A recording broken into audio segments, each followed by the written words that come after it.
அதனால உங்க முடிவை நீங்களே சொல்லுங்க. இந்த கல்யாணத்தை நடத்த போறோமா இல்ல அப்படியே நிறுத்த போறோமா? நீங்க என்ன முடிவெடுத்தாலும் எங்களுக்கு சம்மதம். சொல்லுங்க சார்.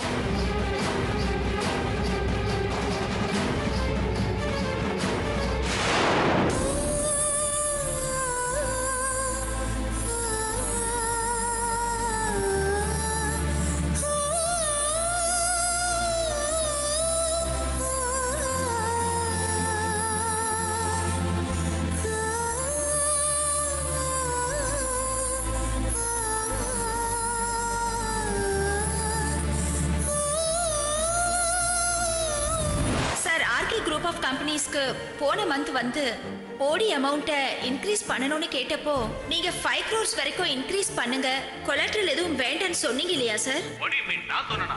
நீங்க செஞ்ச தப்புக்கு என்ன மாட்டி விட பாக்குறீங்களா? சார், சென்னையில leading construction group RK construction கேள்விப்பட்டிருக்கீங்களா? அவரோட கம்பெனில தான் நான் கன்சல்டன்டா ஒர்க் பண்ணிட்டு இருக்கேன்.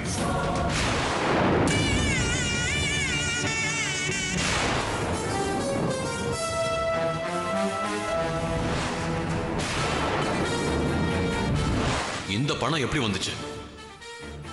எப்ப பேங்க்ல இருந்து டிராப் பண்ணீங்க? உங்ககிட்ட எவிடன்ஸ் இருக்கா?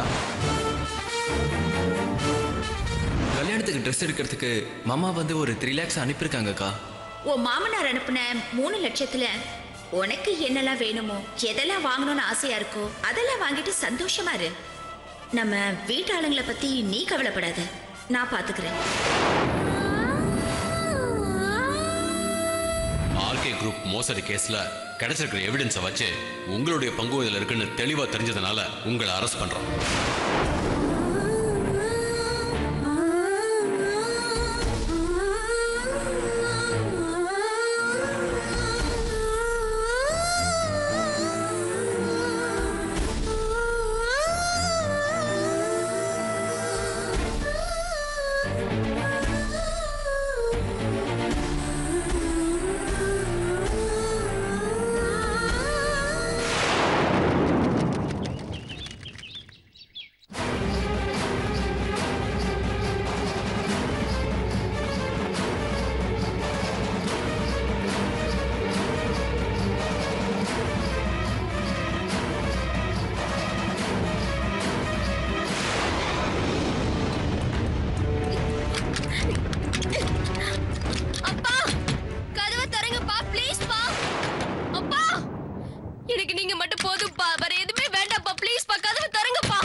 ஈஸ்வரா, ஏன் இப்படி நிம்மதி இல்லாம சாகடிக்கிற? நான் என்ன பாவம் பண்ண? இதுவரைக்கும் என் மனசறிஞ்சு நான் யாருக்கும் எந்த துரோகமும் பண்ணதில்லையே. நானும் என் மனைவியும் எத்தனை ஏழை குடும்பங்களுக்கு கல்யாணம் பண்ணி வச்சிருப்போம், எத்தனை ஏழை பசங்களை படிக்க வச்சிருப்போம். ஆனா இப்படி இவ்வளவு நல்லது பண்ணியும் என் பொண்ணுக்கு ஒரு நல்லது நடக்கும் போது அதுல இவ்வளவு தடங்கள் வருது.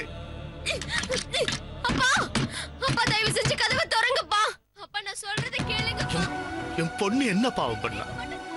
ஆசாசியா நாங்க ஏற்பாடு பண்ண கல்யாணம் தான் துரதிருஷ்டவசமா நின்னு போய் என் மனைவிக்கு முடியாம போய் நானும் படாத பாடுபட்டேன்.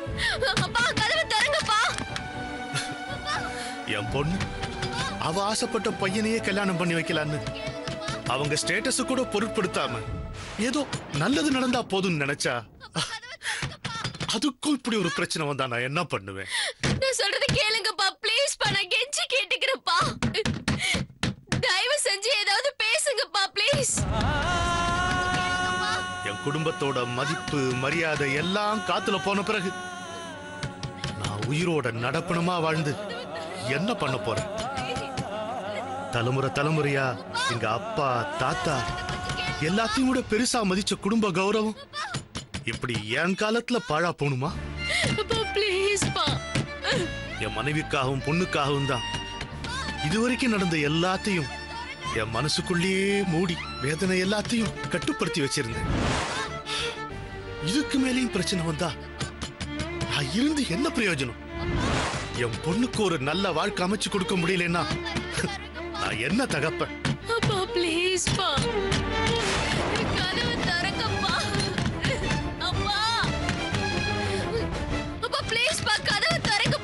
இப்படி அண்ணா நான் எவ்வளவோ தட்டி பார்த்துட்டு கதவையே திறக்க மாட்டாரு. சார் சார் சார் நீங்க படிச்சவங்க சார். நீங்க எவ்வளவு பிரச்சனையை பார்த்திருப்பீங்க சார். வாங்க சார் வெளில. சார் சார் தீர்க்க முடியாத பிரச்சனை எதுவுமே இல்ல சார். சார் உங்க மனைவிக்காக உங்க மகளுக்காக கேக்குறேன் சார். சார் நீங்க சைலண்டா இருக்கிறது பயமா இருக்கு சார். சார் ப்ளீஸ் கதவு திறங்க சார். சொன்னா கேளுங்க சார். கதவு திறங்க சார். தயவு செஞ்சு கதவு திறங்க ப்ளீஸ். நான் சொல்றத ஒரு நிமிஷம் கேளுங்க. கதவு திறங்க சார். சார் வாங்க சார் வெளிய வாங்க சார். நான் சொல்றதை கேளுங்க மாமா. தயவு செஞ்சு கதவு திறங்க. உங்களை மீறி நாங்க எதுவும் பண்ண மாட்டோம் மாமா. தயவு செஞ்சு கதவு திறங்க மாமா. மாமா ப்ளீஸ் கதவு திறங்க. சார் சார் கதவு திறங்க சார். இவ்வளவு பணம் செல்வாக்கு வசதி எல்லாம் இருந்தும் என் பொண்ணுக்கு ஒரு கல்யாணத்தை பண்ணி வைக்க எனக்கு துப்பு இல்லாம போச்சு. நான் எப்போ பண்ண பாவம் தான் இப்படி என் குடும்பத்தை சாகடிக்குது. கடவுளே, இப்படி என்ன அணுவணுவா சித்திரவதை பண்றதுக்கு பதிலா என்ன ஒரே அடியா கொண்டு போயிடு. அப்பா இப்போ நீங்க கதவை திறக்க போறீங்களா இல்லையா? இன்னும் 30 செகண்ட் டைம் தரேன். அதுக்குள்ள நீங்க வரல என்னால தானே இவ்வளவு பிரச்சனை. நான் செத்து போறேன்.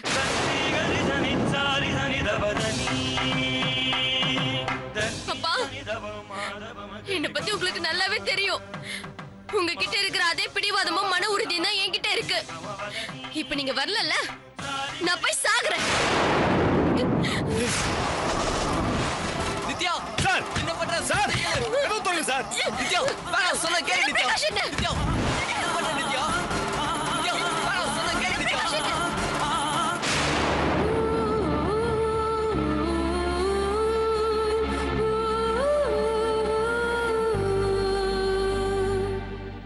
கடவுளே, என் தம்பியோட கல்யாணம் எந்த சிக்கலும் இல்லாம நடக்கணும். ஏன் பிரச்சனையால அவனோட கல்யாணம் தடைப்பட்டுடக்கூடாது. அவன் ஆசைப்பட்ட பொண்ணு முன்னாடி அவனுக்கு கிடைக்காம போச்சு. ஆனா உன் அருளால இப்போ அதே பொண்ணு அவனுக்கு கிடைச்சிருக்கு. அவனோட வாழ்க்கையில சந்தோஷம் கூடி வந்திருக்கு. அது எந்த விதத்திலயும் யாராலையும் கெடாம நீதான் பாத்துக்கணும். உன் அருளால எந்த தடங்களும் இல்லாம கல்யாணம் நடக்கணும். நீதான் பாத்துக்கணும். பிரகாஷ் விடு. ஏன் இப்படி முட்டாள்தனமா பண்ணிட்டு இருக்க? என்னாலதான் இவ்வளவு பிரச்சனையும். என்னோட துரதிர்ஷ்டம் தான் உன் அக்காவை இப்படி பிரச்சனையில மாட்டி விட்டு இருக்க. நான் செத்தாதான் எல்லாருக்கும் நிம்மதி.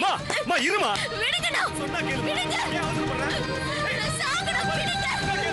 சாகணும். விடுங்க. நித்யா என்னமா இது சின்ன குழந்தையாட்டம்? உங்க அப்பா வந்துருவாரு, கொஞ்சம் பொறுமையா இருமா. நான் செத்தாதான் எங்க அப்பாக்கு நிம்மதி. ஏய் நித்யா சொன்னா கேளு. சொன்னா கேளுமா. நித்யா நித்யா சொன்னா கேளுமா. ப்ளீஸ் இங்க பாரு.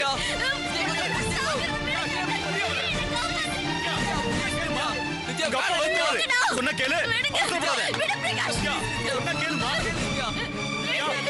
இதெல்லாம் பண்ணாத. சொன்னா கேளு. வேணாம் நித்யா. என்னம்மா, அடிடா. படிச்சு போடா நீ. சொன்னா கேளுமா. ப்ளீஸ் நித்யா. நித்யா, நான் சொல்றதை கேளு. நான் சொல்றதை கேளு நித்யா. சொன்னா கேளு. நான் சொல்றேன்ல. சொன்னா கேளு நித்யா, உங்க அப்பா வந்துருவாரு. நித்யா இல்ல விடுங்க.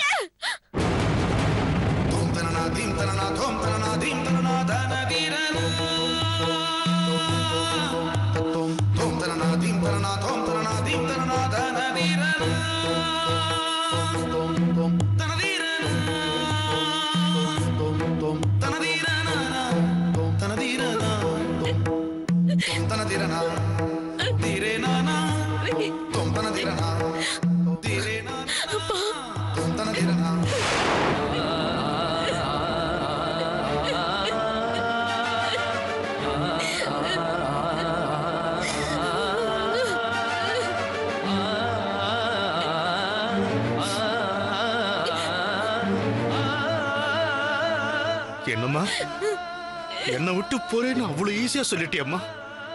உனக்காக தானம்மா நானும் அம்மா இவ்வளவு கஷ்டத்தையும் தாங்கிக்கிட்டு நிக்கிறோம்.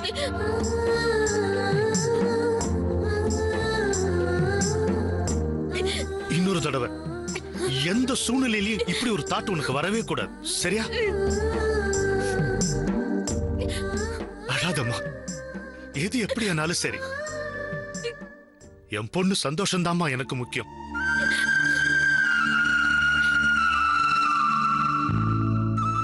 எத்தனை பிரச்சனை வந்தாலும் நாளைக்கு இந்த கல்யாணம் குறிச்சு வச்ச நேரத்துல நிச்சயம் நடக்கும்மா.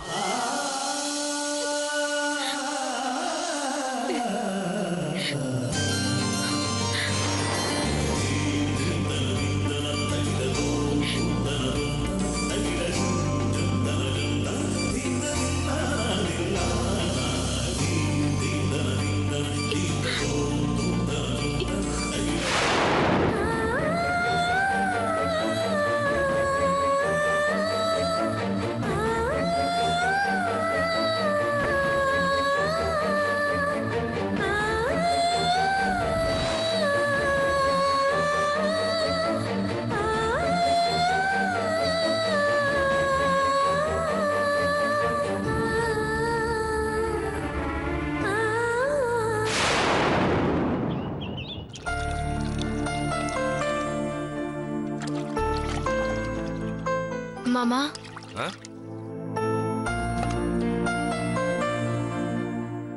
சூடா இருக்கு. ஆ.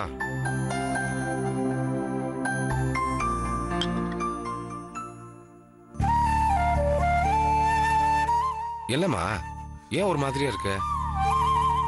ஒண்ணும் இல்ல மாமா, நான் நல்லா தான் இருக்கேன். சந்தியா, நம்ம முகங்கிறது குளத்துல இருக்கிற தண்ணி மாதிரி. அது உண்மையை விட பொய் பேசும்போது நல்லாவே காட்டி கொடுத்துரும். இப்ப நீ சொல்ற உண்மை உன் முகத்திலே தெரியுதுமா. ஏமா உங்க அத்தா ஏதாவது உன்னை டார்ச்சர் பண்றாளா? அப்படிலாம் இல்ல மாமா, என் மேல கொஞ்சம் வருத்தமா இருக்காங்க. அது சமயங்கள்ல கோவமா வெளிப்படுது, அவ்வளவுதான். யார் மேல அன்பு அதிகமா இருக்கோ அவங்க மேலதானே கோவமும் வருத்தமும் அதிகமா வெளிப்படும். எக்ஸலண்ட்மா. உன்னோட இந்த குணம் இருக்கு, லக்ஷ்மி மாதிரி ஒரு மாமியார் இல்ல 100 மாமியார் வந்தாலும் உன்னை ஒன்னும் பண்ண முடியாது. இல்ல மாமா, இது அத்தைக்கு மட்டும் இல்ல, பையனுக்கு கல்யாணம் பண்ணி வைக்கிற எல்லா அம்மாக்களுக்குமே இந்த சென்றம். அன்பா பொத்தி பொத்தி வச்சிருந்த பையனை என்ன மாதிரி வீட்டுக்கு வர மருமக பிரிச்சு எடுத்துட்டு போயிடுவாளோங்கிற பயம், பொசசிவ்னஸ் இருக்கும். அதான் நம்ம மேல ஏதாவது குத்தம் கண்டுபிடிக்க வச்சு நமக்கு செக்மேட் வச்சுக்கிட்டே இருக்கும். அது எனக்கு நல்லா புரிஞ்சதாலதான் அத்தை மேல எனக்கு கோவமே வரல, வருத்தமா தான் இருக்கு. ஆனா அத்தை ஒரு நாள் இல்ல ஒரு நாள் என்ன புரிஞ்சுப்பாங்கன்னு நினைக்கிறேன். சந்தியா, இந்த சின்ன வயசுல உனக்கு இருக்கிற தெளிவும் பக்குவமும் அது நினைச்சாலே எனக்கு ரொம்ப பெருமையா இருக்குமா. அதுக்காக எல்லாத்துக்கும் அத்தை தானேன்னு குறிஞ்சுக்கிட்டு இருந்தேன்னு வச்சுக்கோ, அடி விழுந்துகிட்டே தான் இருக்கும். அப்பப்போ எங்க வீட்டு பிள்ளை எம்ஜிஆர் மாதிரி கொஞ்சம் மாறிக்கோ, அப்பதான் அவளுக்கும் கொஞ்சம் பயம் இருக்கும். மாமா, இப்போதைக்கு நீங்களும் நந்துவும் என்கிட்ட அன்பா நடந்துக்கிறீங்க. அவர் இது வரைக்கும் எல்லா விஷயத்திலையும் என்ன உள்ளங்கையில வச்சு பாத்துக்கிறாரு. இந்த எனர்ஜி ட்ரிங்க் இருந்தா போதும், என் அத்தைய ஈஸியா சமாளிச்சிடுவேன். சந்தியா, அவ சொல்ற எதுக்கும் அவன் ரியாக்ட் ஆகாத வரைக்கும் உனக்கு எந்த பிரச்சனையும் இல்ல. சரி, அதை விடு. இப்போ சந்தானம் எப்படி இருக்காரு? பரவாயில்லையா? டிஸ்சார்ஜ் பண்ணிட்டாங்களா? இல்ல மாமா, இந்த வீக்ல தான் டிஸ்சார்ஜ் பண்ணுவாங்க. மாமாக்கு பிளட் ரொம்ப லாஸ் ஆயிடுச்சாம், அதான் ரொம்ப வீக்கா இருக்காரு. பாவம், பிருந்தாக்கா ரொம்ப கஷ்டப்படுது. இந்த மனுஷன் ஏதோ பெத்த பொண்ணு மாதிரி ஓவரா சப்போர்ட் பண்ணிட்டு இருக்காரு. முதல்ல இத கட் பண்ணணும், ஏதாவது ஒரு வழியை பார்க்கணும். யோசிக்கிறேன்.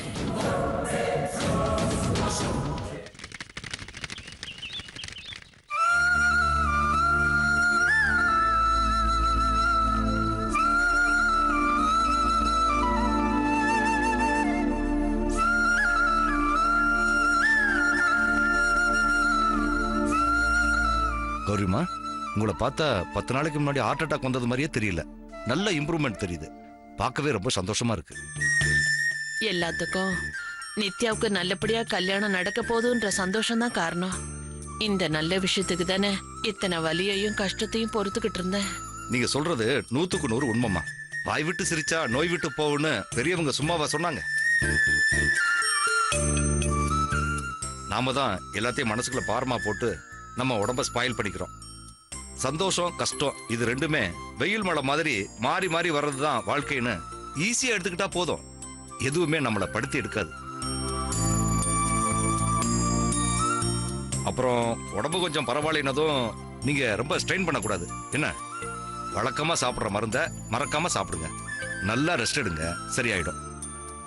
அப்ப நான் வரமா? ம். அப்புறம் சார், நான் சொன்ன விஷயத்தெல்லாம் கன்சிடர் பண்ணீங்களா? அதான் கோயில்ல கல்யாணத்தை வைக்காம வீட்லயே வச்சுக்கலாம்னு சொன்னீங்களே, அதென்ன சார் கன்சிடர் பண்றது? ஓகே பண்ணியாச்சே. இந்த வீட்ல தான் சிம்பிளா ரொம்ப க்ளோஸ் ரிலேட்டிவ்ஸை மட்டும் கூப்பிட்டு கல்யாணத்தை நடத்திட்டு ரிசப்ஷனை ரொம்ப கிராண்டா ஹோட்டல்ல வச்சுக்கலாம்னு இருக்கேன். நல்ல முடிவு சார். கோயில்னா கூட்டம், புகை, சத்தம்னு எங்கேயும் அவங்களால ரெஸ்ட் எடுக்க முடியாது. வீடுனா பிரச்சனை இல்லை பாருங்க. அதனால தான் வீட்டில் கல்யாணத்தை வைக்க சொன்னேன். அப்போ நான் கிளம்பட்டுங்களா? ஓகே. ஆமா, நான் வரேம்மா. உடம்ப பார்த்துக்குங்க. ம்.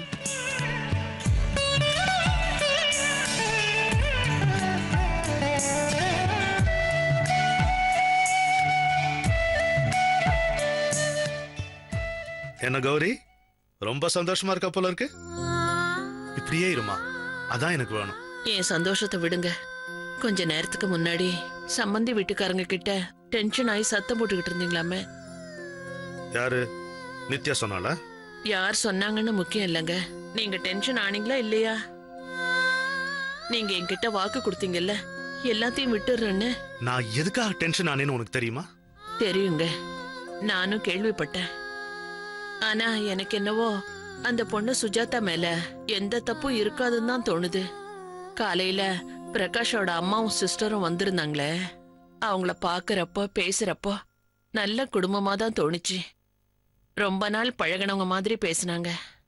இந்த கல்யாணத்துல கூட ஆரம்பத்துல அவங்களுக்கு பிடிக்கலன்னு தான் சொன்னாங்க. தான் கூட பிறந்த தம்பி தங்கைகளுக்காக கல்யாணம் பண்ணிக்காம தள்ளி போட்டுக்கிட்டே வந்த சுஜாதா தான் கல்யாணம் பண்றதுக்கு முன்னால பிரகாஷ் கல்யாணம் பண்ணிக்க, அதுவும் அவனா முடிவு பண்ணது பிடிக்கலன்னு சொன்னாங்க. அப்புறம் சுஜாதா எனக்காக தான் வருத்தத்தை எல்லாம் மறந்து இந்த கல்யாணம் நல்லபடியா நடக்கணும்னு எல்லாரையும் கன்வின்ஸ் பண்ணதா சொன்னாங்க. நான் யாரு? அவங்கள பொறுத்த வரைக்கும் மூணாவது மனுஷி தானே. என் முகத்தை கூட பார்க்காம நான் நல்லா இருக்கணும்னு அவ நினைக்கிறா. அவ எப்படிங்க தப்பு பண்ணுவா? நீங்க ட்ரெஸ் எடுக்க கொடுத்த 3 லட்சத்தை கூட பிரகாஷுக்கு மட்டும் ட்ரெஸ் எடுக்க அந்த பணத்தை யூஸ் பண்ணிட்டு மீதி பணத்தை உங்ககிட்டயே திருப்பி கொடுக்க சொல்லிட்டாளாமே. அவ நினைச்சா அந்த பணத்தை அவளே எடுத்திருக்க முடியாதா? நல்ல வழியில வர அடுத்தவங்க பணத்தை கூட வேண்டான்னு சொல்ற பொண்ணு தப்பான வழியில எப்படிங்க பணத்தை சம்பாதிக்க நினைப்பா? நீங்க வேணா பாருங்க, அந்த பொண்ணு மேல எந்த தப்பும் இல்லைன்னு ஒரு நாள் தெரிய வரதான் போகுது. நீங்களும் கூட உங்களால முடிஞ்ச உதவியை பண்ணலாம். உங்களுக்கு தான் நல்ல செல்வாக்கு இருக்கே. சரிம்மா, நீ சொல்ற மாதிரி சந்தர்ப்பமும் சூழ்நிலையும் அந்த பொண்ணுக்கு எதிரா போயிருக்கு. நான் சேகர் கிட்ட பேசி டீடைல்ஸை வாங்கிக்கிட்டு என்ன பண்ண முடியும்னு பாக்குறேன். நீ கவலைப்படாத, நான் பாத்துக்கிறேன். நீ ரெஸ்ட் எடு. என்ன?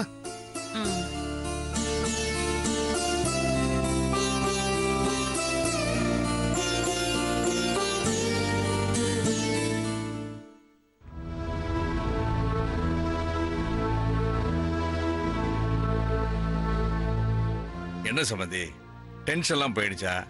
இல்ல எங்க மேல கோபம் அப்படியே தான் இருக்கா? இல்ல இல்ல இல்ல, அதெல்லாம் ஒண்ணு இல்ல. சட்டுன்னு அந்த விஷயத்தை கேட்டதும் கோபம் வந்துருச்சு. காசு பணத்தை விட எனக்கு இந்த உலகத்துல மதிப்பு மரியாதையும் தான் ரொம்ப முக்கியம். இப்படி நினைக்கிறது இன்னைக்கு நேத்துக்கு இல்லைங்க.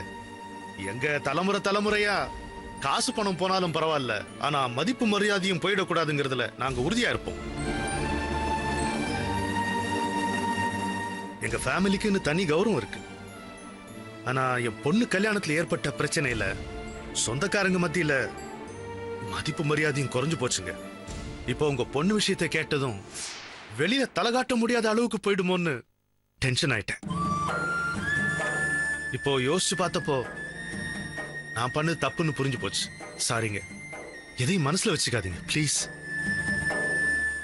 நான் இப்போ கொஞ்சம் அவசரமா வெளியில போக வேண்டியதா இருக்கு. என்கிட்ட நீங்க ஏதாவது பேசணுமா? சம்மந்தி, இல்ல நீங்க அவசரமா போறதால இப்போதைக்கு வேணாம், நீங்க கிளம்புங்க. நாம அப்புறமா பேசிக்கலாமே.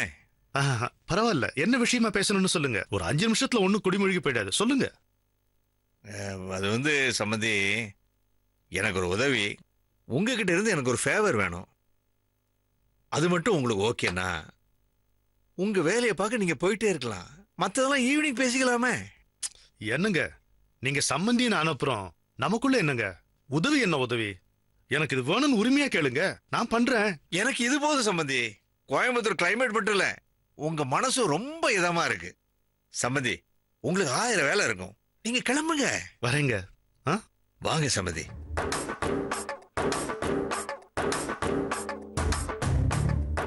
எங்கடா சுஜாதா அரெஸ்ட் ஆனதும் நம்ம பிளானே ஒர்க் அவுட் ஆகாம போயிடுவோம்னு நினைச்சேன். கண்டிப்பா ஒர்க் அவுட் ஆகும். டேய் பிரகாஷ், நித்யா கிட்ட அவங்க அப்பாவே என்கிட்ட இருந்தாடா டிஸ்டன்ஸ் கீப் அப் பண்ண சொன்னேன். வச்சுக்கிறேன்டா உன்னை.